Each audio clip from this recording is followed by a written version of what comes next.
सबसे पहली चीज ये है, बहुत बढ़िया sir, thank you so much. किसी समय इंदौर आने का भी मुझे मौका दें आप।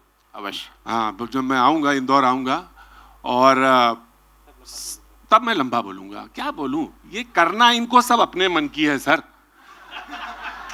मैं क्या बताऊं इनको, ये सब अपने मन की करेंगे, और जब ये लड़खड़ाएंगे और जब ये गिरेंगे तभी सीख जाएंगे, तभी सीख जाएंगे। वो मैं क्या बताऊं इनसे। मैं अपना असफल व्यक्ति सफलता के राज बताएगा आपको, असफल व्यक्ति सफलता के राज बताएगा। मैं तो आना ही नहीं चाहता था इस फील्ड में। मैं तो सोच रहा था ये कित्ते भाई, कित्ते का मंच है, इसमें अगर थिएटर करता मैं तो कितना अच्छा लगता। सच बता रहा हूं मैं नहीं आना चाहता था इसमें। आप थिएटर का ही है? अरे मुझे मालूम है सर, बेसिकली थिएटर का। तो मैं नहीं आना चाहता था, लेकिन मेरे सीनियर हैं स्कूल के, जो बगल में बैठे हैं, ये मेरे स्कूल के सीनियर हैं। वो पैनल में आते हैं, और आने से पहले इन्होंने मुझे कुछ हिदायतें दे दी थी। और वो अनिल जी हैं, उनको साथ अभी कुछ दिन पहले शेयर कर रहा था। और अनुज जी, तो नाम इनका अनुज है, ये है भी हमारे अनुज, और चैनल में हैं, हमारे साथी हैं। सच तो ये है कि दो बातें बता दें बस, है ना, उसके बाद बात खत्म, और बिल्कुल शॉर्ट में। मुझे 10 साल मैंने आज तक में काम किया, ये 11 साल हो गए यहाँ, और 3.5-4 साल हो गए जब वो चैनल नहीं बना था रजत जी का वहाँ, और 13 महीने फिर रजत जी ने बुलाया तो वो, और सहारा में करीबन 2.5-3 साल। तो कुल मिला के जो है 3 दशक का ये खेल है, कोई ज़्यादा नहीं है। सच ये था कि मैं सीखने के लिए है, और सीखने के जोशी जी बैठे हैं, हमारे मित्र हैं, आज तक में थे। बहुत बहुत शुभकामनाएं भैया। हुआ ये कि आज तक में ही था मैं, और मुझे एक असाइनमेंट में भेजा गया। ध्यान से सुनिएगा, हर चीज की वैल्यू है, और टेलीविजन के हिसाब से बता रहे हैं। एक रैली थी, उस जमाने में सरकार किसी और की थी वहां पे। हर्षवर्धन जी मुझसे जानना चाहते सरकार किसकी थी। मैं सरकार नहीं बताऊंगा, बाकी सब बताऊंगा, सरकार नहीं बताऊंगा। उस जमाने में किसी की सरकार थी उत्तर प्रदेश में। सर, उस रैली में मैं पहुंच गया। शर्ट गुरुजी मैंने उस दिन उसी कलर की डाल ली जिस कलर की वो पार्टी से मेल खाती थी। नहीं था उतना वार्डरोब, नहीं था बच्चों, वार्डरोब नहीं था। वास्तविकता बताते जा रहा हूं तुम्हें, वार्डरोब उतना बड़ा नहीं था मेरा। डाल ली मैंने, लेकिन ये बात, इल्म नहीं था इस बात का, और मैं चला गया। उसने मुझे बोला कि आप तो अपने ही हैं। पहले तो मैं नहीं समझा क्या मतलब है उसका। बोला अरे आप तो अपने ही हैं, आप तो अपने जैसा कपड़ा भी पहन के आए हैं। मैंने उसी दिन से पहला सिद्धांत बनाया कि जाने से पहले कपड़ों तक का ध्यान रखना है। The body can convey, even the dress can convey, even the body language can convey. वो बस सिर्फ इतना ही तो हुआ था। कोर्ट में डिसीजन हुआ, वो व्यक्ति बाहर आ रहा था, वो थोड़ा सा मुस्कुरा दिया। जनता ने उसकी ऐसी हजामत बनाई कि किस क्राइम में तुम गए थे, और हंस दिए। तो बॉडी लैंग्वेज बहुत मायने रखती है, एंड वो कन्वे करती है। और दूसरी घटना ये, उसके बाद फिर, क्योंकि चर्चा होनी चाहिए। देखिए, इंटरेस्टिंग वे में अगर कोई चीज नहीं परोसी जाए, आप जितनी चीजें बता दीजिए, वो मजा नहीं आएगा आपको। मजा से मतलब ये नहीं कि उसकी गंभीरता कम करना, लेकिन हाँ, परोसने का टेलीविजन इज अ प्रेजेंटेशन, और इवन आर्टिकल, तो उसको कैसे परोसना है, ये एक बहुत बड़ी है, आई लेवल और कॉन्टैक्ट लेवल, सारी चीजों में। दूसरी घटना बताता हूं। आखिरी दिन थे आज तक के, माधव जी भी बैठे हैं हमारे साथ। तो वो एक स्टोरी आई कि एक खास लोग कबूतरों को पोलियो की दवा पिला रहे हैं, बच्चों को नहीं पिला रहे। तो मैंने कहा ये कैसे हो सकता है। मैंने एडिटर से पूछा, तो बोले यार ये तो नेशनल प्रोग्राम चल रहा है, लेकिन टेलीविजन वालों को कौतुक चाहिए होता है, ड्रामा। और ड्रामा हमें आता है, मुझे बहुत अच्छा आता है ड्रामा, क्योंकि मैं ड्रामे से आया हुआ आदमी हूं, तो मुझे ड्रामा बहुत अच्छा आता है। लेकिन कितना ड्रामे का तड़का लगेगा और कितनी पत्रकारिता रहेगी, ये बहुत महत्वपूर्ण चीज है। ज्यादा ड्रामा हुआ, आप बिल्कुल आउट। और अगर बहुत गंभीर, बहुत ज्यादा हो गए, तो टेलीविजन पे बैठा हुआ लोग के हाथ में वो होता, खट से बदल देता वो। तो मैं पहुंचा। वो क्या था कि वो कहने लगे कि अगर इन दवाइयों को, पोलियो की दवाई बच्चों को पिलाई जाएगी तो बच्चे जो हैं, नस्लें जो हैं आगे नहीं बढ़ेंगी, यानी नपुंसक हो जाएंगे। ये दिमाग में धारणा थी। मुरादाबाद का किस्सा था ये, और मुरादाबाद से मेरठ तक। उसके बाद मैंने एक डॉक्यूमेंट्री बनाई, और वो 4 डॉक्यूमेंट्री बनी थी। उत्तर प्रदेश के चुनाव होने वाले थे, उसमें मुस्लिम माइनॉरिटी मैंने बहुत लंबे समय तक कवर की है, लगभग 11 वर्ष तक माइनॉरिटीज कवर की। आपके प्रोफेसर जोशी बैठे हुए हैं, उन्होंने भी आरएसएस कवर की है, मैंने भी राष्ट्रीय स्वयंसेवक संघ 12-13 वर्ष तक करी, विश्व हिंदू परिषद। लेकिन मेरे पास दोनों चीजें थी, माइनॉरिटीज भी करता था। और किसी ने मुझसे पूछा, और वो आज तक के इंटरव्यू में ही पूछा उन्होंने कि भाई आप ये दोनों चीजें, ये सीखने की चीज है कि आप ये दोनों चीजें कैसे करते हैं। रजत जी के यहां से छोड़ के आज तक में इंटरव्यू हो रहा था, ये दोनों चीजें कैसे होती हैं। तो मैंने कहा कि मेरे तालाब में तो दोनों ही पानी पीते हैं। ये मेरा तालाब ऐसा है जिसमें दोनों के लिए पर्याप्त पानी है, दोनों लोग एक दूसरे की तरफ देख के पानी पी सकते हैं। ये जवाब था मेरा। और वो व्यक्ति जो आज तक जैसे चैनल में एंट्री लेना चाह रहा था, उसको पूरी कॉन्फिडेंस के साथ मैंने इस बात को कहा। कॉन्फिडेंस एक ऐसी चीज है जो एक दिन में ना तो कोई हम दवा दे सकता है ना आ सकता है, लेकिन हाँ दृढ़, मैंने कहा ना, बहुत स्पष्ट बोलिए, थोड़ा बोलिए, सुनने के लिए पर्याप्त साधन रखिए। और वो स्टोरी मैंने करी पोलियो की। वो यही बात बताने के लिए बात बता रहा था कि जो संकल्प है वो आएगा, वो कॉन्फिडेंस, संकल्प, पत्रकारिता में कैसे आगे बढ़ना है, ये तमाम सारे बिंदु हैं। इनमें कैसे कैसे धीरे धीरे चीजें बढ़ेंगी। लेकिन सवाल यह है कि चीजों को कैसे प्रस्तुत किया जाए। प्रेजेंटेशन बहुत महत्वपूर्ण चीज है। डिस्कशन को आगे बढ़ाएंगे और आगे। ये बहुत अच्छी बात कही, प्रेजेंटेशन की बात है, और उसमें भाषा भी बहुत मुख्य पहलू है। रशीद किदवई जी हमारे साथ हैं, और वो पत्रकारिता और रिपोर्टिंग से ज़्यादा अपने संस्मरणों के लिए जाने जाते हैं, और जिस तरह से उन्होंने कई किताबें लिखी हैं और बहुत सफल किताबें हैं, बहुत बेस्ट सेलर के रूप में, बेस्ट सेलर ऑथर के रूप में भारत के जाने जाते हैं। हम रशीद जी से पूछना चाहते हैं, क्योंकि आज हम जो आज लिखते हैं कल लोग भूल जाते हैं। शाम तक सुबह की नज़रों से, शाम तक सुबह की नज़रों से उतर जाते हैं, इतने समझौतों पे जीते हैं कि मर जाते हैं। तो वो क्या बात है जो आपकी भाषा को, आपके शब्दों को, आपके विचारों को जिलाए रखती है, राशिद जी? धन्यवाद। आपने मुझसे बड़ा गूढ़ प्रश्न किया और उसका उत्तर मैं दूंगा, लेकिन एक जो अभी प्रतीक कह रहे थे और जो सब्जेक्ट है उस पर मुझे एक बात कहनी थी। मुझे लगा, देखिए, पत्रकारों को सबसे बड़ी जो चैलेंज होता है वो जो हमारा टॉपिक भी है, आत्मावलोकन, उसको करना बहुत ज़रूरी होता है। और उसमें हम बहुत बार, मैं अनुभव के आधार पर कह रहा हूँ, कि मैं अपनी बात कह रहा हूँ, कि हम बहुत बार गलत साबित होते हैं। और उसकी सबसे बड़ी मिसाल होती है चुनाव। क्योंकि चुनाव में हम जाते हैं, अभी बंगाल का चुनाव हुआ, तमिलनाडु का चुनाव हुआ, तो सर्वे एजेंसीज के बारे में तो हम 50 बातें कह सकते हैं, पत्रकार बहुत ज़्यादा गलत साबित हुए। और उसका साथियों, बच्चों, आप हमारे सब बच्चे समान हो, मैं इसलिए वो कहना चाहूँगा, उसकी सबसे बड़ी वजह क्या है? उसकी सबसे बड़ी वजह ये है कि हम ख्वाहिश को खबर का रंग देते हैं, कि जो हमारे मन में जो सोच होती है हमारी, और उसको मैं थोड़ा सा और एक्सप्लेन करूँगा, क्योंकि मैंने कम्युनिकेशन में मैंने मास्टर्स की डिग्री ली है, तो उसको मुझे उसका एक एकेडमिक वो भी है, क्योंकि हम सब एक प्रोसेस ऑफ सोशलाइजेशन से आते हैं। मतलब हमारी एक जिस परिवार में हम पैदा हुए, जो हमारा वैल्यू सिस्टम होता है, जो हमारी आस्था होती है, जो हमारा सोच होती है, जो हमारी एक तरीके से भारत में कास्ट का भी बहुत बड़ा वो होता है, इन तमाम चीज़ों से एक हमारी सोच डेवलप होती है।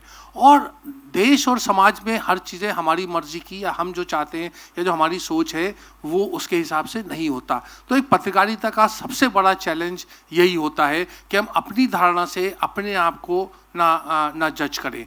हम दूसरों की बात, जैसे प्रतीक कह रहे थे कि आप सुने ज़्यादा, समझे ज़्यादा। और चुनाव का विश्लेषण अभी क्यों गलत हो रहा है यहाँ पर बहुत ज़्यादा, हर्षवर्धन बैठे हैं, इनको ज़्यादा भी पता रहता है। उसका सबसे बड़ा कारण ये है कि पत्रकार जो है खेमे में बैठ गए हैं, कि राइट लेफ्ट ये वो, और उस पर एक अपनी चीज़ के हम उस पर चलते हैं। हमें लगता है कि हम सही हैं, हम सब सही हैं। और देखो, जहाँ 4 करोड़ 5 करोड़ की पॉपुलेशन है, वोटर है, चाहे बंगाल हो चाहे तमिलनाडु हो, वहाँ कोई भी, हमारे पास कोई ऐसी जादुई मशीन नहीं होती कि जहाँ हम उसमें प्रिडिक्ट कर सकें।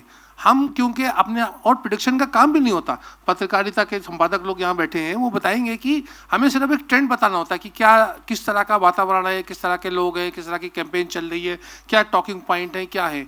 ये कंक्लूजन पे कौन जीत रहा है कौन हार रहा है इसको बताने का हमारे ऊपर कोई प्रेशर, लेकिन वो हम अपनी तरफ से करते। तो आप लोग कुछ लोग बहुत ज़्यादा उसमें राजनीतिक रिपोर्टिंग में इंटरेस्टेड होंगे, तो मैंने सोचा कि ये बात मैं ज़रूर कहूँ कि आप ख्वाहिश को खबर कभी ना बनाएं और उस चीज़ के लिए, और अपना जो आपका सोच है उस सोच से आप हट के alternative point of view, contrarian point of view वो भी देखें। चाहे वो कोई ज़रूरी नहीं है कि आप अल्पसंख्यक या बहुसंख्यक किसी भी जगह का जाएं, कोई दूसरी भाषा के प्रदेश में जाएं, क्योंकि भारत बहुत विषमताओं का देश है।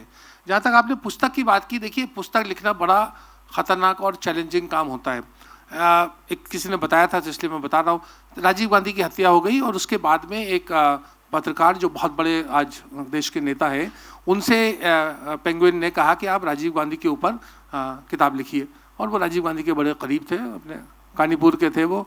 तो वो जो थे उन्होंने माधवराव सिंधिया से सलाह लेने गए कि साहब मुझे जो है अभी सरकार ने कहा है कि पेंगुइन के लिए एक राजीव गांधी पर किताब लिखो।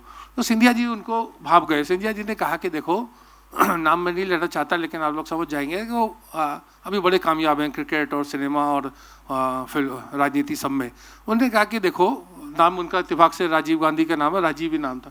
तो उन्होंने कहा कि राजीव देखो, जितना मुझे समझ में आया है तुम्हें पॉलिटिक्स में बड़ी दिलचस्पी, देर सवेर तुम आओगे, और अगर तुम आए तो तुम जो राजीव गांधी तो गुजर गए, अब तुम बताओगे कि राजीव गांधी को किसने धोखा किया, उनके राजनीति में पतन के क्या कारण थे, वो लोग तुम्हें टारगेट करेंगे, तो तुम जो है ना वो कामयाब नहीं हो पाओगे। तो तुम क्योंकि पॉलिटिक्स में जा रहे थे तो इसलिए किताब मत लिखो। तो कहने का मतलब उन्होंने किताब नहीं लिखी, और आज वो आप जैसे जानते हैं वो एक बड़ा नामचीन नाम है। तो किताब लिखने के बड़े सारे चैलेंजेस होते हैं, क्योंकि आप जो है आपके पाठक हैं उनको आप सच्ची बात बताना चाहते हैं, और आप किसी नेता के बारे में नहीं लिख रहे। लोगों को धारणा होती है कि किसी ने सोनिया गांधी के बारे में किताब लिखी तो उसकी तारीफ में, मतलब कोर्ट का केस हुआ मेरे ऊपर, सिर्फ एक उदाहरण के लिए बता रहा हूँ।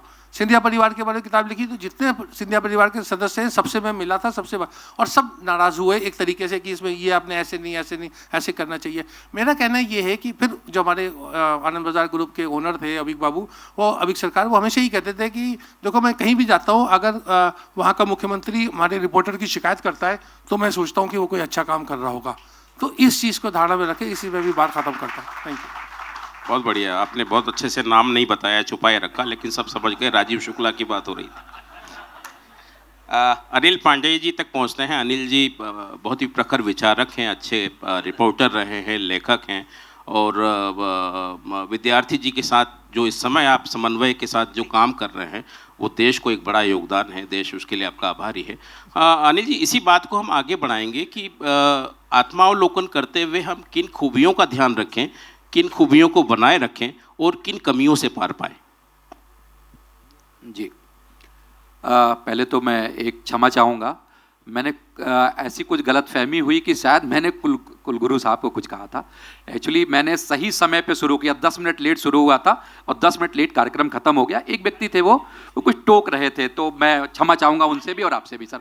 ऐसे हाँ जी, बोलिए क्षमा चाहूँगा। सभी सब समान न सोचा नहीं, जी। अभी एक बहुत महत्वपूर्ण बात कही, सब लोग सीनियर हैं, मैं बहुत संक्षेप में अपनी बात कहूँगा और मैं इस पल की बात करूँगा, कल की बात नहीं करूँगा। कल की बात में सिर्फ एक ही चीज़ है कि साहब हर्षवर्धन जी ने एक बात कही थी सबसे, तो मुझे लगता है कि जो ये मठाधीशी का दौर आ गया है पत्रकारिता में, सबसे पहले तो इसको बंद करने की ज़रूरत है, इसके विरोध की ज़रूरत है। और प्रतीक भाई क्षमा चाहूँगा, आपके लिए नहीं कह रहा हूँ, मैं पूरे सबके लिए कह रहा हूँ। ये जो एंकरों की नई जमात आई है, पहले अखबारों में न्यूज़ रूम में ये होता था, दबंगई से बहुत सारी चीज़ें बदली और बदलाई जाती थी, हम सब उसके गवाह हैं। और अब टेलीविज़न चैनल के नाते वो चीज़ें बहुत सारी दिखाई जाती हैं। तो मुझे लगता है कि जो पत्रकारिता में धीरे धीरे मठाधीशी का दौर आ रहा है और एक पार्टी विशेष राज्यसभा में जाने की, इसको कैसे कम करना पड़ेगा, ये मुझे लगता है कि नई पीढ़ी बहुत योग्य है, बहुत अच्छे से करेगी। लेकिन एक दूसरी बात है जो एक चिंता की बात है, मैंने कहा इस पल की बात करूँगा। प्रतीक भाई ने बहुत अच्छी बात कही कि आप जो चाहेंगे वो करेंगे, और आप सब बहुत ऊर्जावान हैं। हम जहां खत्म कर देते हैं, जहां सोच के खत्म कर देते हैं ना, वहां से आप शुरू करते हैं। तो मुझे तो बड़ा अच्छा भविष्य दिखता है। और जो आज की बात है कि नए माध्यम की बात आ रही है, तमाम इस तरह के सर्वे, तमाम इस तरह की बातें आ रही हैं कि 2050 तक अखबार खत्म हो जाएगा, टेलीविज़न का अवसान होगा, डिजिटल मीडिया बहुत तेज़ी से बढ़ेगा। तो उसके एक अच्छा दौर भी है आपके लिए, लेकिन दूसरी चिंता की बात भी है। जिस तरह से हम टेलीविज़न में सुनते थे, पेड न्यूज़ का दौर था, वह पेड न्यूज़ का दौर, बहुत सारे प्रेस काउंसिल, चूंकि हम लोग दिल्ली पत्रकार संघ में काम करते रहे, इस पे काम किया, लेकिन जो नई पत्रकारिता आ रही है वो पूरी तरह से पेड न्यूज़ से प्रभावित हो रही है। अब उसे ये एक अलग बात हम चर्चा करेंगे कि पत्रकार कहना है, पत्रकारिता कहना है, कंटेंट क्रिएटर नहीं है। बहुत सारे लोग, आप जैसे लोग जो नए यूट्यूब चैनल बना रहे हैं, नई वेबसाइट बना रहे हैं, काम कर रहे हैं, बहुत अच्छी बात है। इंटरनेट का तेजी से विस्तार हो रहा है। मैं रिपोर्ट पढ़ रहा था कि गांव में बड़ी तेजी से विस्तार हो रहा है, स्मार्टफोन बढ़ रहे हैं और वहां पे कंटेंट बहुत तेजी से बढ़ रहा है। तो एक तो सबसे बड़ा खतरा मुझे दिखता है, जिस पेड न्यूज़ की बात आज से 10-15 साल पहले हो रही थी, वो पेड न्यूज़ का खतरा बहुत तेजी से बढ़ रहा था। अभी एक उदाहरण था, आपने देखा होगा कि एक फिल्म मर्दानी रिलीज होने वाली थी और चूंकि वो मिसिंग चिल्ड्रन पे थी, चूंकि मैं इस विषय पे काम करता हूं, तो आपने देखा था कि तेजी से अचानक सोशल मीडिया पे रील वायरल होने लगी कि दिल्ली में जो है वो बच्चों, मिसिंग चिल्ड्रन की जो संख्या लगातार बढ़ गई। और इसके बाद अचानक से जो है, चूंकि मेन स्ट्रीम मीडिया भी आजकल सोशल मीडिया से बहुत प्रभावित होता है, और अचानक से टेलीविजन चैनल पे डिबेट हो गई कि नहीं भाई, दिल्ली में जो है बड़े पैमाने पे बच्चे गायब हो रहे हैं। बाद में उनके प्रवक्ता को, दिल्ली पुलिस को आना पड़ा और यह स्पष्टीकरण देना पड़ा कि नहीं, ऐसा नहीं है, उतने ही बच्चे मिस हो रहे हैं जितना हर साल होते हैं और इतना हम रिकवर करते हैं, इसको नहीं। बाद में उन्होंने कहा कि जांच होगी और पता लगा कि बहुत सारे जो कंटेंट क्रिएटर थे, मैं उनको पत्रकार नहीं कहूंगा, या बहुत सारे ऐसे लोगों ने पैसा लिया और पेड न्यूज़ किया। तो ये खतरा एक बड़ा खतरा है। अगर 2 मिनट और समय होगा तो सर मैं अपनी बात कहूंगा, क्योंकि संकल्प की बात है और कैसे चीज़ें हैं, आप छात्र हैं, आपको जानना चाहिए। मुझे लगता है कि ये आगे आने वाले खतरे बड़े हैं। 2-3 तरह के खतरे जो मुझे लगते हैं और चीज़ें मुझे लगता है कि जिस पे चर्चा होनी चाहिए, और मैं थोड़ा एकेडमिक जिससे उस पर बात करने की कोशिश कर रहा हूँ। एक तो जैसे मैंने कहा कि कोई ऐसा तरीका हो कि संपादक की सत्ता वापस आए। दूसरा, पेड न्यूज़ पे कैसे लगाम लगे। तीसरी बात यह है, जो मुझे समझ में आया, सब लोग बहुत प्रतिष्ठित लोग हैं यहाँ बैठे हुए हैं, मुझे एक साथ काम करते हुए आया कि चूंकि मीडिया का पूरा स्वरूप बदल रहा है, पूरी एक इंडस्ट्री की तरह काम आ रही, तो भाई पहली ऐसी इंडस्ट्री है, पहला ऐसा प्रोडक्ट है जो अपनी लागत से भी कम कीमत पे बेचा जाता है। तो मुझे लगता है कि आने वाले समय में अगर आप जो है अखबार आज 15 रुपए छपता है तो आप 5 रुपए में खरीदते हैं। मुझे लगता है दुनिया के तमाम देशों में इस तरह के प्रयोग हैं। अगर पत्रकारिता को बचानी है तो मुझे लगता है कि इससे दूर होके आप फ्री एयर में नहीं, यानी जो चैनल खरीदें, अखबार खरीदें, अखबार उस दाम पे खरीदें। मुझे अगर सही जानकारी है तो पाकिस्तान जैसे देशों में शायद अखबार के मूल्य उतने हैं जितना उनका प्रॉफिट और लागत है। इस पे काम करने की ज़रूरत है। तीसरी बात यह है कि एक चीज़ जो हम बार बार कहते रहते हैं कि ठीक कैसे होंगी चीज़ें, तो मुझे लगता है कि इस देश में 2 प्रेस आयोग बने थे और उस प्रेस आयोग ने बड़ी सारी रिकमेंडेशन की थी। बहुत सारी चीज़ों पे मैं सरकार के लगाम की बात नहीं कह रहा हूं, लेकिन कुछ नियंत्रण, कुछ कंट्रोल बनने की ज़रूरत है। तो आज से 40 साल पहले दूसरा प्रेस आयोग बना था, मुझे लगता है कि ज़रूरत है एक तीसरा प्रेस आयोग बने। अब प्रेस नहीं, मीडिया आयोग बने, क्योंकि तब अखबार थे, आज टेलीविज़न चैनल हैं, तमाम तरह के लोग हैं जो डिफाइन करे, उसमें आप जैसे पत्रकार बैठे हैं, डिफाइन करें, एक कोई रूल रेगुलेशन बने कि भाई पत्रकार कौन है। कोई भी माइक ले ले तो क्या वो पत्रकार हो गया? कोई भी बिल्डर जो है चैनल खोल ले और कुछ भी करने लगे वो संपादक हो गया? तो कोई एक, अगर आप मान लीजिए कि बार एसोसिएशन है, मेडिकल काउंसिल है, इस तरह से एक नॉर्म सेट होते हैं, तो पत्रकार कौन है ये तरीका होना चाहिए। पेड न्यूज क्या है, आप बताएं कि क्या आप पैसा ले रहे हैं इस खबर के लिए। तो ये सारी चीज़ों के लिए मुझे लगता है, अपनी बात समाप्त कर रहा हूं सर, कोई ना कोई तरीका निकाला जाना चाहिए। धन्यवाद। बहुत बहुत धन्यवाद अनिल जी। अनिल जी ने बहुत एक अच्छी बात कही, कंटेंट पर ही सबसे ज़्यादा हमको महत्व देना है, उसी पर जोर देना है। अनुज खरे हमारे साथ बैठे हुए हैं और इनका कंटेंट पर बड़ा व्यापक अनुभव है, और चूंकि डिजिटल में इन्होंने काम किया है और आज हम हर हाथ में मोबाइल देख रहे हैं, 2-2, 3-3 मोबाइल देख रहे हैं। उस मोबाइल के माध्यम से आप खुद एक उद्यमी हो सकते हैं, खुद एक पत्रकार हो सकते हैं, खुद अपना एक चैनल बना सकते हैं, लेकिन सबसे प्रमुख चीज़ उसमें होगी कि उसमें कंटेंट क्या होगा। यदि आपका कंटेंट बेहतर है तो वो देखा जाएगा, आगे बढ़ाया जाएगा, और ये एल्गोरिदम तो ऐसे ही काम करता है कि 1 के बाद 2 के बाद 3 के बाद हज़ारों तक, लाखों तक बात जाती है। अनुज जी बताइए कि कंटेंट हमारे लिए कितना महत्वपूर्ण है और किस तरह कंटेंट लिखा जाए, किस तरह से कॉपी लिखी जाए, किस तरह से स्क्रिप्टिंग की जाए कि वो लोगों के दिलों को छुए। धन्यवाद प्रवीण जी। कंटेंट कैसे लिखा जाए से बड़ा है कैसे पहुंचा जाए और कहां तक पहुंचा जाए, तो उसके लिए कुछ मैं बात करूंगा। मुझे स्ट्रिक्टली कहा गया है कि अपनी बात टाइम फ्रेम के अंदर ही कहना है, सो मैं कोशिश करूंगा अपनी बात उस टाइम फ्रेम के अंदर कह दूं। प्लस सारे लोग एकेडमिक बात कर रहे हैं तो मैं भी 2-4 बात उसमें करूंगा और डेविल्स एडवोकेट की भूमिका में रहूंगा थोड़ा सा, बिकॉज वो जरूरी है कि सब एक पक्ष में बात करेंगे, मैं शायद दूसरे पक्ष में बात करूंगा। देखिए, सबसे पहले मैं बात ये करता हूं कि कंटेंट का आज हो क्या रहा है। मैं डिजिटल मीडिया के पर्सपेक्टिव से पूरी बात करूंगा। ये आज कंटेंट बन रहा है, चैलेंज कहाँ है, सारे पब्लिशर किस जगह आज चैलेंज, सबसे बड़ा चैलेंज फेस कर रहे हैं, वो क्या है चैलेंज। आपने कंटेंट बना दिया, वो कंटेंट को रीच देने का काम, आप तक पहुंचाने का काम कौन कर रहा है? बिग टेक्स यानी गूगल, मेटा जैसी कंपनियां, वो पहुंचा रही हैं आपके कंटेंट को आप लोगों के पास यानी ऑडियंस के पास। अब प्रॉब्लम आ कहाँ रही है? प्रॉब्लम ये आ रही है कि मेरे यहाँ की टीम या कहीं की भी टीम जो पत्रकारिता कर रही है, वो एआई से कंटेंट बनाती है और उसमें डाल देती है। तो गूगल कह रहा है कि बॉस, एआई तो मैं आपसे बेहतर कंटेंट बना दूंगा, आप मेरा कंटेंट बना के मुझे ही सर्व कर रहे हो और उम्मीद कर रहे हो कि ये लंबे दूर तक जाए, वो आपको रीच क्यों देगा? सो सबसे बड़ा उसका चैलेंज हो गया है ओरिजिनल कंटेंट कैसे बनाया जाए। ओरिजिनल कंटेंट नहीं बनेगा तो वो रीच नहीं देगा, रीच नहीं देगा तो आपके पास रेवेन्यू नहीं आएगा। और यही वो ट्रिगरिंग पॉइंट है जहां पर आपको सोचना है कि हम फाइट कहां कर रहे हैं। मैं कुछ फैक्ट देता हूं आप लोगों को। इस समय पूरा जो डिजिटल का मार्केट है, वो मार्केट है 83,000 करोड़ रुपए का। इस 83,000 करोड़ रुपए में से 67,000 करोड़ रुपीस का सीधा मार्केट मेटा के पास है, गूगल के पास है, नेटफ्लिक्स के पास है। इसके बाद नंबर 2 पे आता है इन्फ्लुएंसर मार्केट, यानी जो आप लोग कैमरा लेके घूम रहे हैं, मोबाइल लेके घूम रहे हैं, 9,000 करोड़ का मार्केट आप लोगों के पास है। तीसरे नंबर पर आता है गेमिंग और एंटरटेनमेंट, 9,000 करोड़ रुपए का मार्केट इसमें है। न्यूज के पास सिर्फ 3,000 करोड़ का मार्केट है। और इस पाई में इतना सारे पब्लिशर हैं जो संघर्ष कर रहे हैं। वो उस 3,000 करोड़ रुपए के लिए संघर्ष कर रहे हैं, वो उस 3,000 करोड़ रुपए के लिए कोशिश कर रहे हैं, जिसमें गूगल तय कर रहा है कि आपको कितना पैसा मिलेगा, कैसे मिलेगा। आपको पता ही होगा कि जब आपकी कोई खबर लगती है तो उसमें एक ऐड सर्व होता है।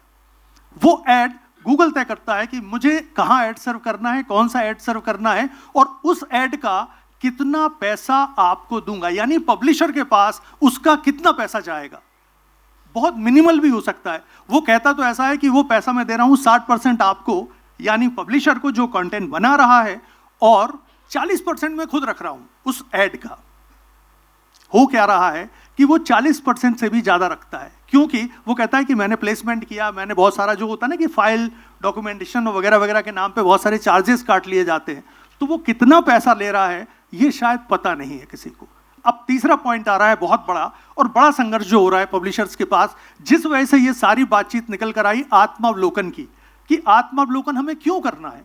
आत्मावलोकन हमको इसलिए करना है कि जो आज कंटेंट बन रहा है, वो कंटेंट भले ही हमारे सबके पास कैमरा है, माउस है, मोबाइल है, आत्मावलोकन कोई नहीं कर रहा है, इंट्रोस्पेक्शन कोई नहीं कर रहा है। क्यों नहीं कर रहा है?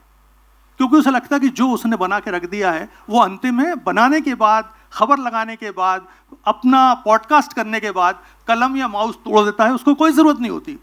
वो कहता है कि मैंने माउस तोड़ दिया यार, मेरी बात अंतिम है, इसके बाद कोई ज़रूरत नहीं है किसी को भी कोई बात करने की। वहाँ प्रॉब्लम क्या आती है? वहाँ असली प्रॉब्लम आती है कि जब पब्लिशर के पास कुछ पहुँच ही नहीं रहा है तो वो क्या करेगा। पब्लिशर के पास इस समय सिर्फ सरकार के पास से ही पैसा आ रहा है। प्राइवेट प्लेयर्स खत्म हो चुके हैं, बहुत ज़्यादा प्राइवेट प्लेयर्स हैं नहीं।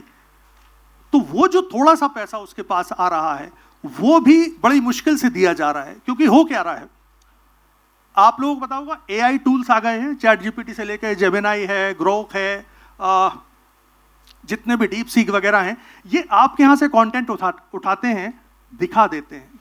जब आप गूगल में कभी सर्च करते हैं तो वहाँ पे वो एआई ओवरव्यू नाम का एक युक्ति है जिसमें आपको नीचे ही आंसर खोल दिया जाता है। यानी कंटेंट मैंने बनाया, मेरी साइट ने कंटेंट बनाया, गूगल ने वहीं से कंटेंट उठाया और अपने ऑडियंस को वहीं दिखा दिया। वो मेरी साइट तक ऑडियंस को भेज ही नहीं रहा है, यानी पब्लिशर के पास पैसा आ ही नहीं रहा है, रेवेन्यू उसके पास तक पहुंच ही नहीं रहा है। तो वो क्या करेगा? वो कोशिश करेगा शायद सरकार से पैसा लेने की। जब सरकार से पैसा लेगा तो उसके साथ वो दबाव भी साथ में आएंगे, माने कंप्रोमाइज होंगे।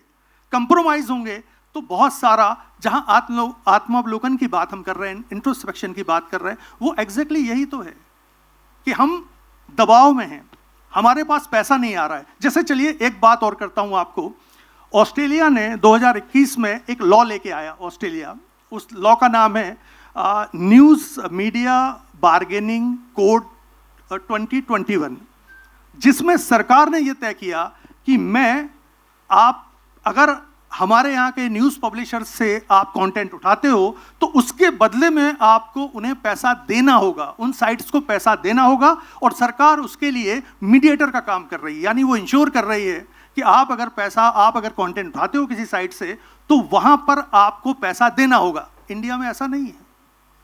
तो इंडिया में प्रॉब्लम कहां आ रही है? इंडिया में प्रॉब्लम सबसे बड़ी आ रही है कि उसके ऊपर यानी पब्लिशर के ऊपर बहुत सारे दबाव हैं रेवेन्यू के लिए। बहुत महंगा कॉस्टली अफेयर है इस समय, साइट्स चलाना, यूट्यूब चलाना, चैनल्स चलाना, खर्चा बहुत होता है, सैलरियां बहुत बढ़ गई हैं। रेवेन्यू नहीं आएगा तो चलेगा कैसे? अच्छा कंटेंट बनेगा कैसे? अब मैं तीसरी बात पे आता हूं, चौथी सबसे महत्वपूर्ण बात पे आता हूं।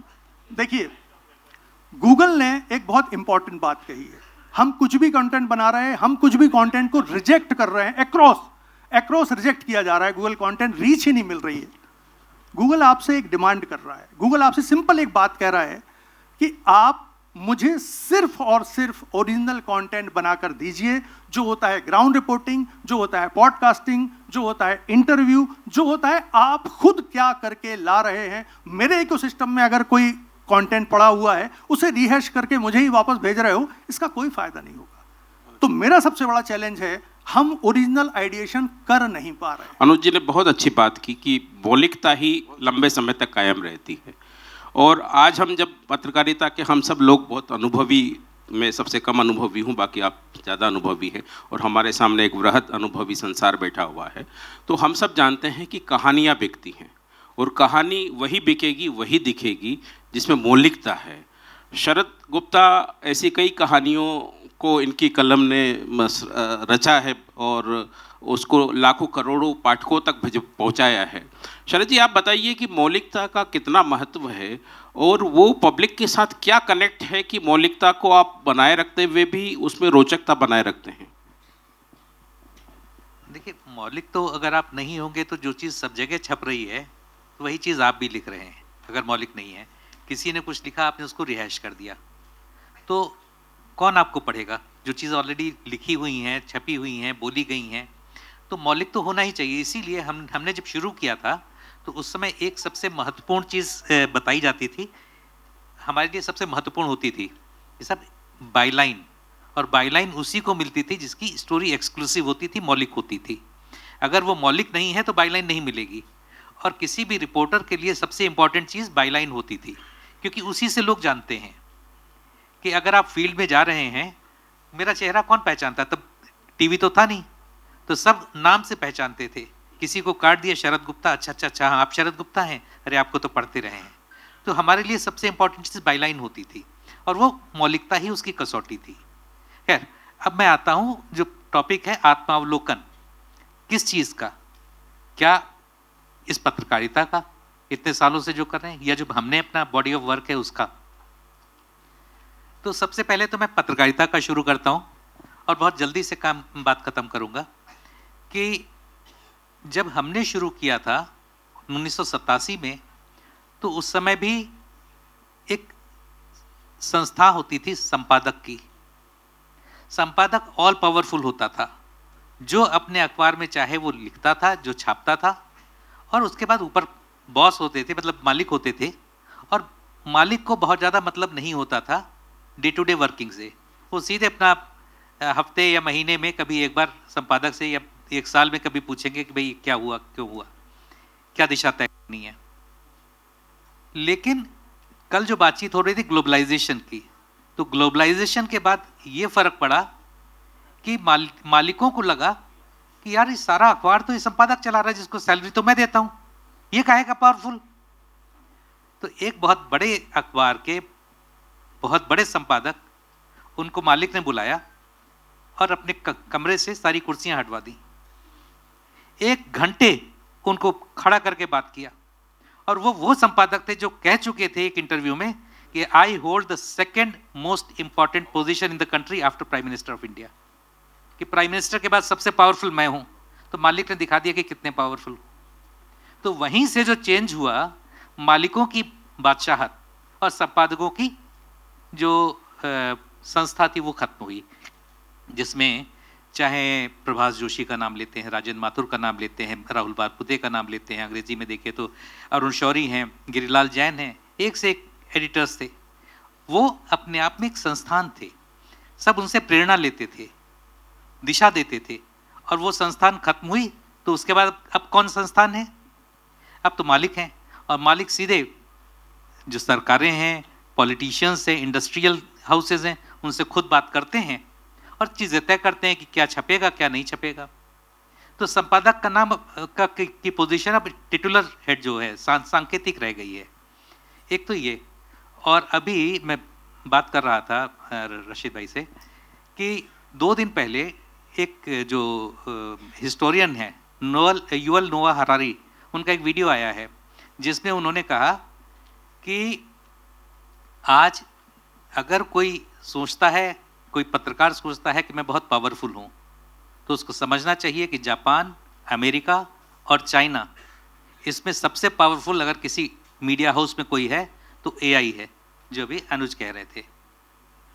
तो एआई धीरे धीरे जॉब्स भी ले रहा है और धीरे धीरे आपके दिमाग को कुंद कर रहा है, क्योंकि आप सोचते नहीं हैं, हर चीज़ आप एआई से पूछते हैं कि भाई यहाँ का राष्ट्रपति कौन है। जो कल किसी ने पूछा था ना कि बताइए 4 राज्यपाल के नाम बताइए, तो राज्यपाल के नाम आप एआई से पूछ लेते हैं, अपना दिमाग लगाने की जरूरत ही नहीं है। तो हर चीज, और सब लोग कहते पढ़ो, पढ़ने से क्या होगा? कोई बताएगा पढ़ने से क्या होगा? अगर आप किताबें पढ़ेंगे, समाचार पत्र पढ़ेंगे, क्या होगा? कोई बताएगा जी? नॉलेज बढ़ेगी। नॉलेज किस चीज की? पहली चीज तो आपकी वोकैबुलरी बढ़ेगी, आपकी भाषा समृद्ध होगी, नए नए शब्द आप सीखेंगे। मैं आपको बताता हूँ, मैं एक साइंस का स्टूडेंट था, मैंने एमएससी किया है साइटोजेनेटिक्स में, और उसके बाद मैं Indian institute of sciences Bangalore में रिसर्च फेलो होकर साइंटिस्ट बनने जा रहा था।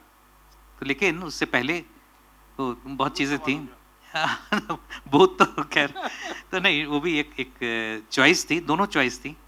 तो मेरा टाइम्स ऑफ इंडिया में हो गया और उसके बाद पूरी लाइन बदल गई।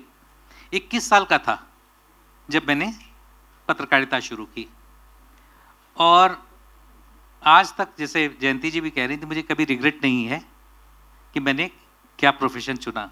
उतार चढ़ाव आते रहते हैं, लेकिन और ये आपकी लगन पे निर्भर करता है, आप कितना शिद्दत से अपने पेशे को चाहते हैं कि आप। अच्छा, एक और चीज़ कि जब ये कॉर्पोरेटाइजेशन हुआ, जब ये लिबरलाइजेशन हुआ, तो एक चीज़ और हुई कि लोगों की सैलरीज बढ़ गई, पत्रकारों की सैलरीज बढ़ गई। कैसे बढ़ी? कि अभी तक सब वेज बोर्ड के जरिए आते थे। आप लोग में से किसी को पता है वेज बोर्ड क्या होता है? आप लोग को नहीं पता होगा। पहले सरकार पत्रकारों के वेतनमान निर्धारित करती थी कि क्या वेतन किसको मिलेगा, सरकार एक वेज बोर्ड बनाती थी। लेकिन जब ये लिबरलाइजेशन आया, इसके बाद सब कॉन्ट्रैक्ट पे जाने लग गए कि सरकार ने कहा, सरकार ने नहीं, कॉर्पोरेट हाउसेज ने, मीडिया हाउसेज ने, कि भाई अगर आपको अच्छी सैलरी चाहिए तब कॉन्ट्रैक्ट पे आ जाइए। मैं इंडियन एक्सप्रेस में था, मैं अपना उदाहरण देता हूँ। मुझे कहा गया कि अगर आपको ये पोजीशन चाहिए तो आप कॉन्ट्रैक्ट पे आ जाइए। भाई काम तो करते ही हैं, जैसे अभी काम कर रहे हैं फिर काम करते रहेंगे। काम करने वाले को कॉन्ट्रैक्ट और वेज बोर्ड की क्या चिंता होनी चाहिए? कॉन्ट्रैक्ट पे चले गए। थोड़े दिन बाद समझ में आया कि इसका फर्क क्या होता है। जब तक आप वेज बोर्ड में थे, आपके पास राइट्स थे, आपके पास अधिकार थे कि आपको क्या किया जा सकता है, क्या नहीं किया जा सकता है। लेकिन एक बार आप कॉन्ट्रैक्ट में चले गए तो 1 महीने या 2 महीने की नोटिस पे आपकी सेवाएं समाप्त की जा सकती बिना कोई कारण बताए। तो ये एक बहुत बड़ा असर आया है, और इसके बाद आप समझ सकते हैं कि पत्रकारिता में पत्रकारों के पास कितनी आज़ादी रह गई। तो बात होती है कि ठीक है, अगर वहाँ आज़ादी नहीं, अखबारों में, टीवी चैनल में आज़ादी नहीं है, तो आप अपना शुरू कीजिए, यूट्यूब शुरू कीजिए, आप अपना सोशल मीडिया कीजिए, इन्फ्लुएंसर बन जाइए। इतना आसान नहीं है ये सब बनना।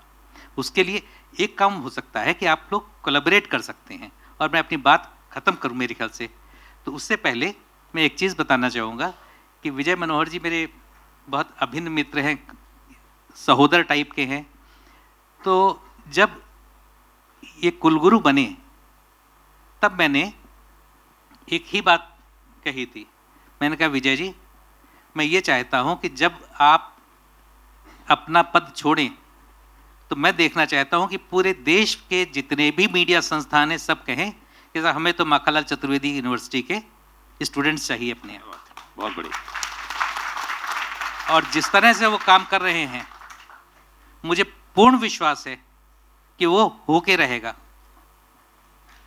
और इसमें मेरा जितना कंट्रीब्यूशन है मैं करने को तैयार हूं कि हमारा अपना संस्थान है जैसा इंडियन मास्टरमाइंड्स करके, और ये हमने 6 साल पहले बनाया था, और इसका जो ध्येय वाक्य है वो है to showcase excellence in governance and bureaucracy.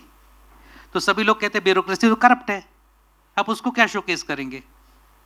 तो उसमें 100% तो करप्ट नहीं है ना, 5% 10% कोई तो अच्छा आदमी होगा।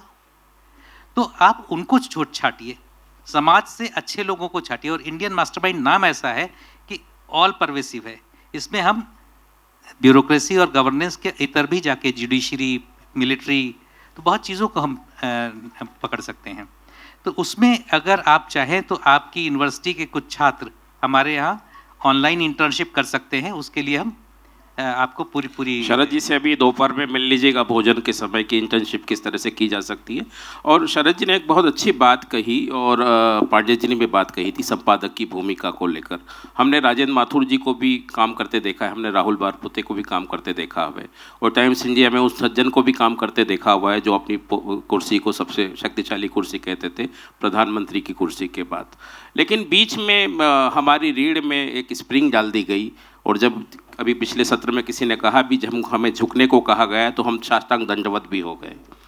तो वो क्या चीज़ है अनुज जी जो एक संपादक की गरिमा को भी बनाए रखे? और संपादक का मैं प्रतीक जी से सवाल ले रहा हूँ कि संपादक की गरिमा बनाए रखे, उसकी शक्ति बनाए रखे, लेकिन वो शक्ति इतनी भी ना हो जाए जो पांडे जी ने अपनी आशंका व्यक्त की कि वो मठाधीश के रूप में तब्दील हो जाए।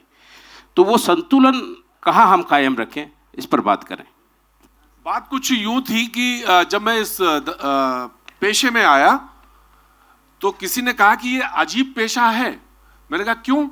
बोले यहाँ खबर ना छपने के ज्यादा पैसे हैं, खबर छपने के तनख्वाह भर हैं। समझ रहे हैं ना सर?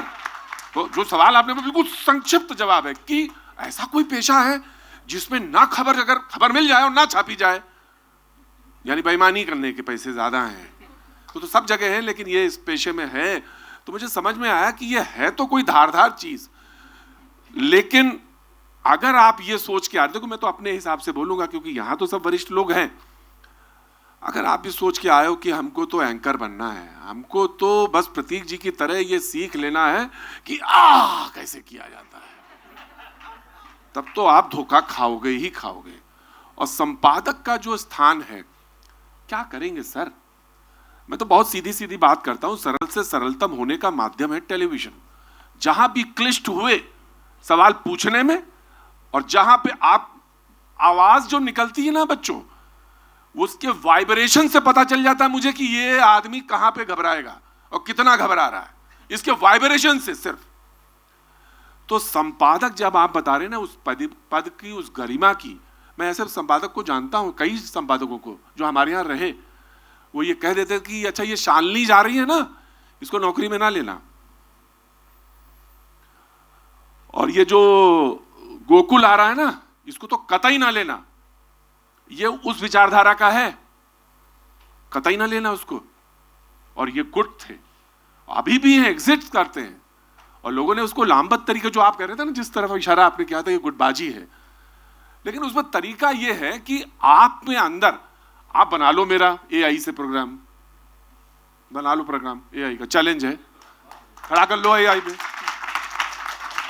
बाकी सब बन जाएगा पर आपकी एक्टिंग नहीं कर पाएगा। अरे सर वो ओरिजिनल है चीज, उसमें 40 साल, मुझे 30 साल लगे आह में आह पैदा करने में, तो आज आप सोचेंगे कि आह को असर होने तक आप आज ही पैदा कर लेंगे। हाँ जब मैं लेऊंगा वो मैं इसको ओपन कर दीजिए 5 मिनट के लिए। ये बड़े बड़े धुरंधर लोग हैं, इसको 5 मिनट के लिए open कर दीजिए। अब राशिद जी मैंने अभी से दिया नहीं, रुकिए बस। हाँ हाँ वो थोड़ी ना, वो हम इसके मोहताज है भी नहीं माइक के। तो मैं ये कह रहा था कि वो बहुत महत्वपूर्ण चीज है, ये पेशा बहुत महत्वपूर्ण है। लेकिन अगर आपने सोचा कि नहीं मुझे एक ही दिन में छलांग लगानी है, ना 14 साल 13 साल रिपोर्टिंग करी, उसके बाद ये असर हुआ, उसके बाद चीजें समझ में आई, बहुत सारी चीजें समझ में आई, मौके तलाशे, मौके बनाए।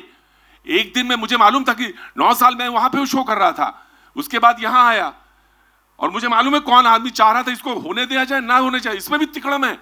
और तैयार रहना, अगर ऑब्जर्वेशन है, एक सूत्र है बस, जीवन में हर जगह लगता है वो ऑब्जर्वेशन। अगर आपके पास ऑब्जर्वेशन है तो आप कोई भी काम कैसा भी करोगे सलीके के साथ कर डालोगे। लेकिन अगर ऑब्जर्वेशन नहीं है, माइक्रो लेवल तक नहीं जाते हो, तो फिर नहीं कर पाओगे।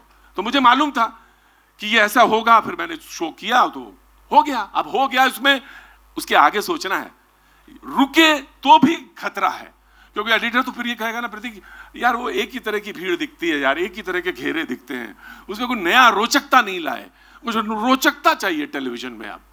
अब उसमें कंटेंट बहुत महत्वपूर्ण है, इनका कहना कंटेंट ही बचाएगा और कोई बचाएगा ही नहीं।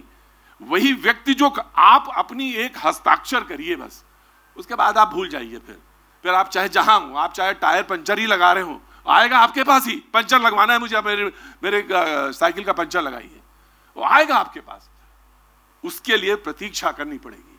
पढ़ना जरूरी है, ये बात सच है। भाषा पे एक दिन में नहीं, भाषा संस्कार के साथ चलती है, वो फिर नाचती है, वो फिर आएगा, एक दिन आएगी भाषा भी आपके साथ नाचने लगे। मुख्तलिफ शब्दों का भी जो है वो भंडार आपके पास आएगा, लेकिन उसके लिए पढ़ना भी पड़ेगा। जी कोई एक वॉलंटियर आ जाए जो माइक ले बच्चों के पास ले जाने के लिए। हाँ। मैं चाहता हूं बच्चों से कुछ सवाल लें, लेकिन उससे पहले राशिद किदवई जी, जो सवाल मैंने इनसे प्रतीक जी से किया था जिसका जवाब इन्होंने दिया नहीं, कि संतुलन क्या हो जिसमें संपादक की भूमिका महत्वपूर्ण भी हो जाए, शक्तिशाली भी हो जाए, लेकिन वो मठाधीश न हो जाए। जी देखिए, बहुत सारा ये आपने प्रश्न जो किया उसका बड़ा गूढ़ प्रश्न है। देखिए बहुत ज़्यादा हमारे जो समाज का क्या होता है, जो मीडिया हाउसेस हैं या समाचार पत्र, टेलीविज़न चैनल, वो समाज को एक तरीके से उसका एक दर्पण है, उसको प्रतिबिंब करते हैं। तो लोगों की क्या होता है, इसीलिए मैं हमेशा कहता हूँ कि मीडिया जो है वो जो है स्टेटस कोइस्ट है, वो चेंज एजेंट नहीं है। हमारी धारणा अलग है, लेकिन वहाँ पर एक्सपेक्टेशन बहुत होती है। तो वहाँ पर मीडिया का संपादक का काम जो है ना, वो बहुत मुश्किल होता है, क्योंकि इतनी सारी फोर्सेस होती हैं। और जो अनुज जी अभी जो कह रहे थे, देखिए बच्चों, आप टेक्नोलॉजी को लेकर के बहुत ज़्यादा परेशान ना हो, क्योंकि टेक्नोलॉजी जो है AI जिसकी बात करते हैं, और उसको AI का बहुत महत्व है, लेकिन AI तो वही होगा जो मौजूद है। जो चीज़ मौजूद नहीं है, तो जो ह्यूमन टच होता है उसमें जो है वो आपका जो कांटेक्ट होता है पत्रकार का, जो इन्फॉर्मेशन नहीं है। अभी मैं 2-3 दिन की बात बता रहा हूँ, अभी पूरा तमिलनाडु का चुनाव आया, लोगों को बहुत ज़्यादा दिलचस्पी है, विजय कौन है, एक बहुत बड़ा एक्टर है, CM बन गया। लेकिन क्या, अब एक किसी समाचार पत्र में मैंने खबर पढ़ी, अब मैं उसी को कर रहा हूँ, उसने लिखा कि 2009 में विजय जो थे वो राहुल गांधी से मिलने आए और उन्होंने कहा कि वो कांग्रेस पार्टी में शामिल होने चाहते हैं। राहुल गांधी थे, उन्होंने कहा कि अच्छा तुम जाके ना तमिलनाडु में यूथ कांग्रेस का चुनाव लड़ो, चले गए। तो अब ये चीज़ ये आपको AI में कहीं नहीं मिलेगी। तो ये एक टॉपिकल, तो ये मैं आपसे कहना चाहता हूँ कि ह्यूमन कांटेक्ट का, ह्यूमन टच का कोई वो नहीं है। और पत्रकार, देखिए अभी यहाँ सब नौजवान बैठे हैं, देखिए संपादक की भूमिका का कोई बहुत ज़्यादा फिक्र ना करें। आप जो है, आपकी वजह से आपकी पहचान बनेगी। संपादक तो एक मैनेजर होता है, और उसमें बहुत, मैं आपकी बात से इत्तेफाक रखता हूँ, उसमें बहुत उतार चढ़ाव आए, डिक्लाइन है, लेकिन उसका इंडस्ट्री से और बहुत सारी चीज़ों का संबंध है। पैसे का ये प्रोफेशन नहीं है। अनुज जी कह रहे थे कि 3000 करोड़ की इंडस्ट्री है। कभी भी आप पैसा कमाना हो तो आप प्लीज़ पत्रकारिता की तरफ ना देखें। धन्यवाद। बहुत अच्छी बात है, हम सवाल लेंगे। कोई हाथ पहले अपना हाथ। हाँ सर, मेरा प्रतीक सर से एक सवाल है, और संक्षेप में जवाब देंगे प्रतीक जी। यस सर, जो आप लिमिट बना सकते हो। हाँ जी सर, अगर आपकी तरह एक अच्छा रिपोर्टर, फील्ड रिपोर्टर बनना है, सिविक जर्नलिज्म करना है, तो उसके लिए एक छात्र के लिए क्या ज़रूरी है? और दूसरा सवाल इसी में ऐड करना चाहूँगा कि आपने प्रिंट जर्नलिज्म से स्टार्ट किया था, क्या प्रिंट जर्नलिज्म करना ज़रूरी है अपनी भाषा में पकड़ बनाने के लिए? पत्रकारिता ही नहीं जरूरी है, क्या जरूरत है? पत्रकारिता ही ना करो। सवाल ये है मेरे भाई कि करना क्या चाहते हो, ये तय होना चाहिए। आपका पहला सवाल ये था, आपने पूछा सर कि सिविक जर्नलिज्म जब मेरे जैसा सफल, पहला सवाल ही गलत है ये। हमारे जैसा क्यों बाबू? तुम्हारा नाम क्या है? आर्यन वाजपेयी। आर्यन वाजपेयी जैसा क्यों नहीं?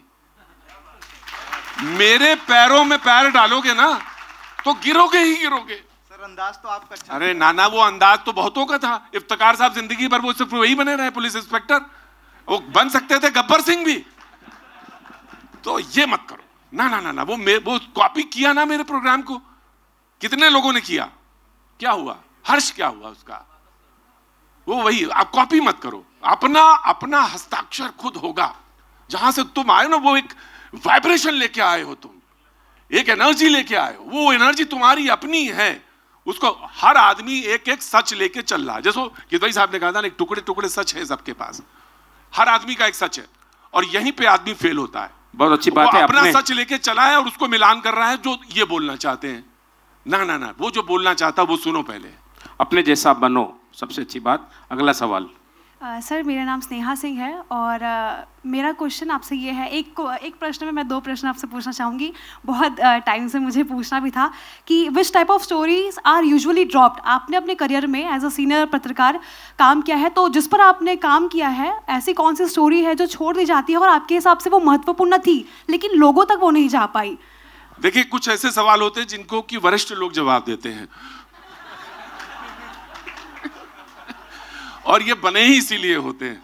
And you will answer and Kidwai साहब जी आंसर। बिल्कुल, जिसमें किसी का इंटरेस्ट हो, वो चाहे ठेकेदार हो, चाहे कोई गवर्नमेंट ऑफिसर हो, चाहे कोई पॉलिटिशियन हो, जिसका अखबार पे या टीवी चैनल पे इतना दबाव हो कि साहब वो स्टोरी ना छपी और वो उसमें सक्सेसफुल हो जाते हैं। एक सेकंड सर, कि मैं, चलिए ठीक, हाँ, मैं ये कह रहा था कि जब आप लोगों की एज में था, जैसे मध्य प्रदेश में बहुत सुनते हैं कि पत्रकारों को बड़ी सुविधाएं हैं, तो इस तरीके से उत्तर प्रदेश में भी। सर कह दीजिए ना, वो घर बहुत अच्छे मिलते हैं इनको। नहीं, बहुत तरीके की चीज़ें थी उस समय। मुलायम सिंह यादव खुले हाथ पैसे बांटते थे, चीफ मिनिस्टर थे, कैश बांटते थे, किसी को 5 लाख, किसी को 10 लाख। तो मैंने अपने एक सीनियर से पूछा कि मेरे अंदर कोई कमी है क्या? क्या बात है। मुझे पूछा तो होता, मैं मना कर देता। मुझे पूछा ही नहीं। तो उन्होंने कहा, ये बताओ कि आपने किसी को जताया कि आप पैसे लेने को तैयार हो? तो मैंने कहा, कैसे जताया जाता है, ये बताइए, कुछ रास्ता तो बताइए। तो बोले कि जिस दिन तैयार हो जाओगे अंदर से, तो उस दिन पूछने की जरूरत नहीं पड़ेगी।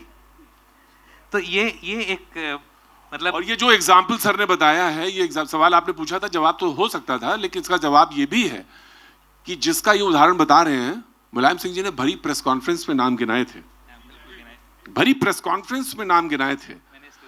जी जी, मुझे बिल्कुल, अरे सर आपका बच्चा हूं, तो भरी प्रेस कॉन्फ्रेंस में वो नाम गिनाए गए थे। और उसके बाद एक स्टोरी और आई थी, इंडियन एक्सप्रेस ने की थी, जो उड़ीसा में जो तमाम सारे नाम आए थे। तो होता ये है, फिर आप ये तय तुम्हें करना है कि केले के छिक्कल से फिसल के गिरना है या अपने पैरों पे खड़े रहना है।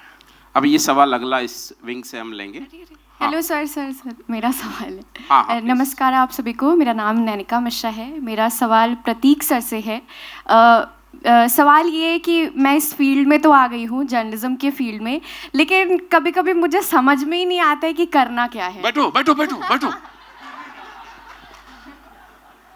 खुश्क नदी में उतरे क्यों, उतरे थे तो डूबे क्यों, और गर पर थे कागज के, गर पर थे कागज के, तो तुम बरसातों में निकले क्यों। अब आ गए हो तो अच्छा है, बढ़िया है। देखो, सिर्फ एंकर नहीं होता, सिर्फ रिपोर्टर नहीं होता, डेस्क होती है। और अब तो ये जिसके जो ये बता रहे हैं, मैं बड़े ध्यान से सुनता हूं, क्योंकि मैं यही पक्ष मेरा कमजोर है, मैं नहीं जानता इसको ज्यादा, तो इसको एक्सप्लोर करता हूं। ढूंढो, रोज नया है बच्चे।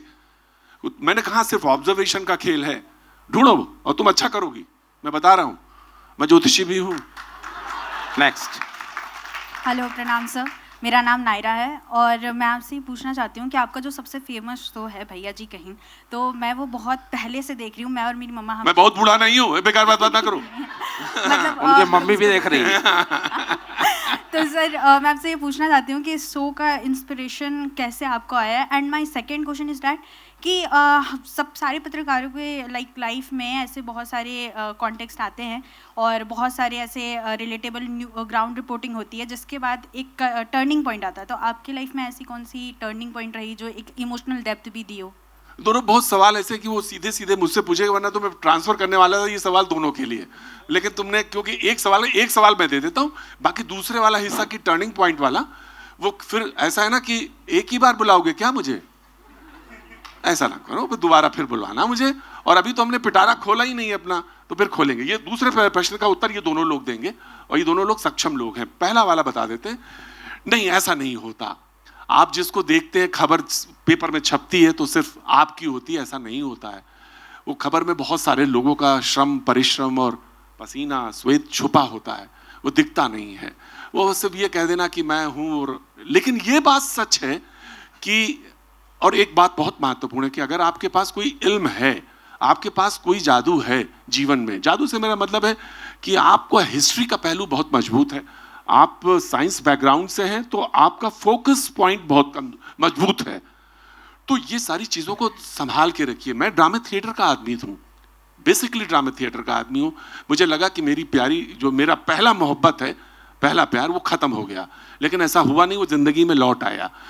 और वो जब वो लौटा तो वो मुझे पता चल गया था, मैं तो जानता था, लंबा हो जाएगा जवाब, और लेकिन क्योंकि 26 साल से यही सब काम कर रहा था तो मुझे पता था कि मुझे क्या करना। लेकिन नाम क्यों लेकर 4 नाम, देखिए कैसी विडंबना। 3 नाम आए थे सर, 3 नाम आए थे। एक भैया जी कहीन था, एक भैया जी पता नहीं कुछ और था, एक कुछ और नाम था। तो बोले कि इसमें प्रतीक कौन सा नाम अच्छा लग रहा है? मैंने कहा ये नाम अच्छा लग रहा है, न्यूज रूम की बात थी। तो संपादक जी बोले ठीक है, लेकिन एक शर्त है इसमें। मैंने कहा क्या? बोले इसमें भैया जी तुम नहीं हो। मैंने कहा अच्छा, मान लेना चाहिए, कभी कभी जब संपादक कहे तो हाँ सर। तो बोले फिर? बोले भैया जी जनता है। तो मैंने कहा अच्छा। मैंने कहा उसी समय कहा, तो थोड़ा सा समय हो चुका था, तो मैंने कहा कि ये आप कह रहे हैं लेकिन ये होगा नहीं, भैया जी मैं बनूंगा और जनता बोलेगी। और वही हुआ। मैंने जानबूझ के नहीं किया था, लेकिन वो हुआ।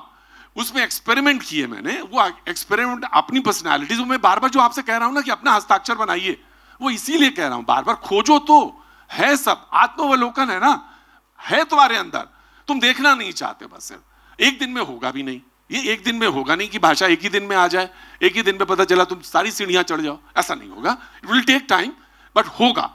तो इसमें बहुत सारी चीजें जुड़ी हुई हैं।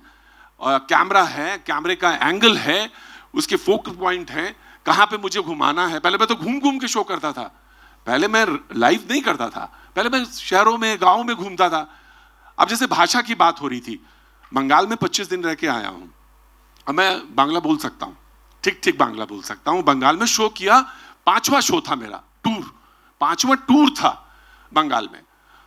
कर्नाटक में शो कर लिया, और मेरे शो में कोई आ जाता, मैंने कहा अगर वो पता चल गया कि आंध्रा से है या तमिल से, मैंने बोलो ना तमिल, बोलो ना बांग्ला, आपने बांग्ला क्यों ना बोल चलना। अब वहां तो हिंदी हार्टलैंड में खड़े हैं, वो बांग्ला बोलने लगता तो वो कहता कि ना ना ना ना बुझते पारी ना, ये लोग समझ ही नहीं पाएंगे। मैंने कहा कोई बात नहीं, आप बोलो, आप बोलो। तो वो जब बोलता है ना, उसके अंदर एक कॉन्फिडेंस आता कि अरे मैं दिल्ली में तेलुगु बोल सकता हूं। अब समझ तो मुझे भी नहीं आया ऐसा। जब कर्नाटक का शो किया, आज तक की मेरी सबसे बेस्ट सीरीज गई है वो कर्नाटक शो। ना तो मुझे कन्नड़ आती है, ना मैं कन्नड़ समझता हूं, लेकिन शो कराया। अगला सवाल हम इनसे लेंगे। हाँ पूछिए। मेरा नाम सर शिवम राय है, मैं उत्तर प्रदेश से हूँ सर। मेरा सवाल सर सभी लोगों से, आप लोगों से। शाबाश बेटा। सर जो, और ये आखिरी सवाल है, और सभी लोग अपनी अपनी बात 1-1, 2-2 मिनट में खत्म करेंगे। सर बस एक चीज़ बता दीजिए आप लोग कि जो पॉलिटिकल प्रेशर हमारे ऊपर बनता है मीडिया में, उससे निपटने का एक उपाय बताइए सर। प्रतीक जी से हम आखिर में पूछेंगे इस बारे में, सबसे पहले रशीद जी से पूछेंगे। हाँ तुम्हारा ही लास्ट होगा। देखिए हम कोई भी आइडियल वर्ल्ड में नहीं रहते, हमेशा पॉलिटिकल प्रेशर हमेशा रहता है। ये बिल्कुल चोली दामन का घोड़े और घास का रिश्ता है। देखिए सिर्फ आप सच्चाई और ईमानदारी, जो आपके बेसिक कोर क्वालिटीज़ होती हैं, जो वैल्यू सिस्टम, उस पर आप कायम रहें, आप तमाम चीज़ें, कोई भी कभी आपको कोई कष्ट और परेशानी नहीं होगी। जब आपका स्वार्थ बढ़ेगा तब आपकी समस्या आएगी। अगर आप अपने काम में निष्पक्ष हैं, चाहे पक्ष के प्रति या विपक्ष के प्रति, दोनों तरफ आपका बराबर का एहतराम है, तो आपको कभी कोई दिक्कत नहीं आएगी, कोई आपके ऊपर आक्षेप लगाएगा भी नहीं, और लगाएगा तो वो टिकेंगे नहीं। और यदि आप ईमानदार हैं तो आक्षेप का जवाब जनता खुद दे देती है। अनुज जी, आप इस सवाल को आगे कंटिन्यू करें। देखिए, इसको फिल्मी डायलॉग में बता देता हूँ मैं। अगर आपकी ज़रूरतें कम होंगी तो आपकी आवाज़ में दम होगा। ज़रूरतें कम कर लीजिए। समझौते आदमी तभी करता है जब उसकी ज़रूरतें बहुत ज़्यादा होती है, एम्बिशंस बहुत ज़्यादा होता है वो, और बहुत जल्दी आगे बढ़ना होता है उसको। पांडे जी, तो देखिए, मेरा थोड़ा अलग मानना है। मेरा मानना ये है कि अगर आप संपादक होते हैं तो आपकी कुछ विशेष जिम्मेदारियां भी, आज के समय की बात कर रहा हूं, इस पल की बात कर रहा हूं, तो रेवेन्यू लाना भी आपकी जिम्मेदारी होती है। उसके लिए आपको काम करना होता है, लेकिन वो रेवेन्यू कंटेंट से आए, प्रोग्राम से आए, ना कि कहीं से आप उगाही करके ले आए। तो जब आप उगाही करना शुरू करेंगे उस दिन आपके साथ दिक्कत आएगी, सबसे पहली बात। दूसरी बात यह है कि आप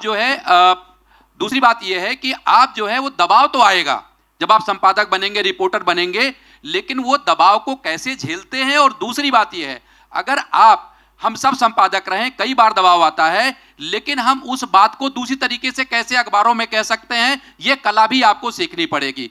कई बार आपने, देखिए, स्टोरी गिराई होगी, लेकिन कई बार कुछ ऐसी स्टोरियां कर भी दी होंगी जो जनहित में रही होंगी। तो मुझे लगता है कि यह बैलेंस बनाना जरूरी है। और एक तीसरी बात कह के अपनी बात खत्म करूंगा। आप सबके समय में बहुत इंपॉर्टेंट चीज है, जो हमारे सारे अनुभव हैं वो आपके अनुभव नहीं है। हमारे से बहुत अच्छी चीजें दुनिया में हो रही हैं। अभी बात कही किदवई साहब ने कि भाई हमारे ऊपर बहुत दबाव आते थे और स्टोरी रोक दी जाती थी। मैं एक उदाहरण देके कहूँगा, एक कांग्रेस के बड़े लीडर, जब सरकार थी और जब उनका सेक्स स्कैंडल की सीडी रोक दी गई संपादकों को, मालिकों को फ़ोन करके, इसके बाद शायद कोर्ट से भी शायद वो लेके आए थे, लेकिन सोशल मीडिया पे आप जैसे लोगों ने जब वो किया, छोटे पत्रकारों ने जब किया, तो वो कितना जो है वो प्रभावी हुआ। और कंटेंट इज ए किंग, आपके हाथ में एक हथियार है, एक औजार है, एक टेक्नोलॉजी है, उससे आप बहुत कुछ कर सकते हैं, दुनिया बदल सकते हैं, जो हम लोगों ने नहीं किया। हमारे अनुभव फेल है वहां। बहुत धन्यवाद। 30 सेकंड के लिए मैं आपको माइक दूंगा, 30 सेकंड, क्योंकि हमको आखिरी सवाल लेना है। गाड़ी शुरू करिए। कबीरा खड़ा बाजार में, मांगे है सबकी खैर, ना काहू से दोस्ती ना काहू से बैर। और हमने नहीं, यार ये कैसे हो जाएगा, समय है, मैं तय करूंगा। और सबसे महत्वपूर्ण चीज है बेटा कि हमने तो इसकी काट बहुत पहले खोज ली थी। हमको जो कहलवाना होता वो जनता कह देती है सामने। अब तुम्हें अच्छा लगे तो अच्छी बात, और रोजगार पे पूछने सवाल पूछ लिया तो तुम्हें अच्छा लगे तो बहुत अच्छी बात। और तीसरी बात जो हर्ष जी ने कहा था, हमारे प्रोग्राम में म्यूजिक बहुत महत्वपूर्ण है। म्यूजिक का मैं लवर हूँ, उसके बगैर प्रोग्राम शुरू नहीं होता। और रोज वंदे मातरम बजता है, बंगाल में बजे, चाहे गुजरात में बजे, चाहे कर्नाटक में बजे, चाहे वो लाल चौक में जब मैंने शो किया सिर्फ 8 लोग थे, जब शो खत्म किया तो 1000 आदमी था लाल चौक में। उस जमाने में चैलेंज था मेरे लिए वो। तो मेरे ओनली पत्रकार तो देखिए सब हैं, हम सबकी इज्जत करते हैं और सारे लोग हैं, लेकिन उस माहौल में लाल चौक में शो करना नॉट पॉसिबल था ही नहीं। लेकिन वो हो गया, वो कैसे हो गया नहीं मालूम। तो ये तो दबाव की बात जो है वो तो है, लेकिन वो अपनी जगह है। काट तुम्हें खोजनी है बस। जी सर। एक 30 सेकंड को 90 सेकंड तक ले जाने की कला भी हमको इनसे सीखनी चाहिए। देखिए, लंच के पहले का सेशन जो होता है ना, उस पर एक अलग दबाव होता है। दिमाग के अलावा पेट का दबाव भी होता है और भूख। और मैं देखता हूँ